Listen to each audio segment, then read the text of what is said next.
Hey, what's up, everybody? Just want to give a little update. So the car did go back to stock. Just got that typewriter tick. Definitely not something that I want to have, so we're gonna try and get it fixed.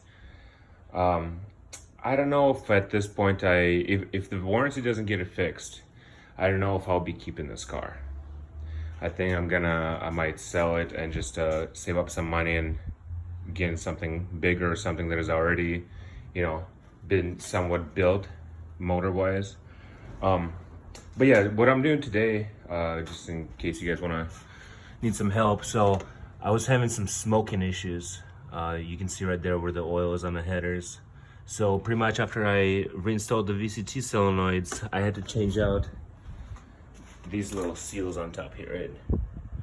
And pretty much ended up being that, I don't know if this one wasn't sitting all the way down, but the oil was coming up from the crankcase through that port, leaking down onto the headers, and it was smoking pretty bad.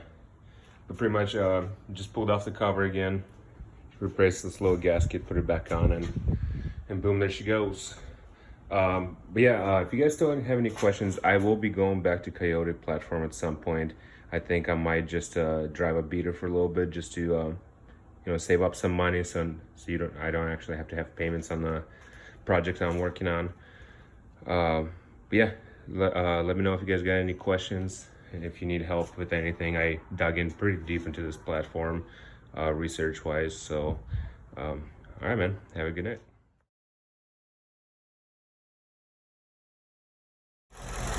Also, to give you guys a better understanding what was going on, so the oil was dripping from that round seal right down there, right onto the header.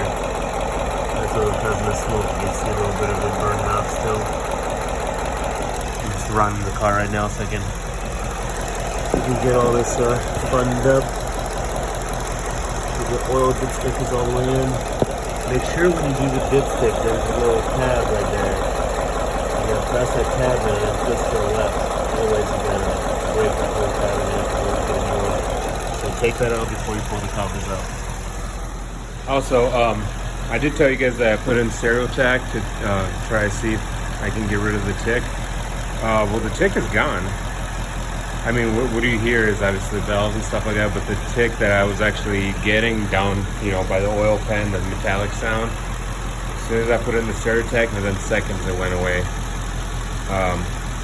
So pretty much after all of this, I'm gonna drop the oil, put the new oil back in, and then take it to the shop to get replaced and diagnosed. But I mean, from what I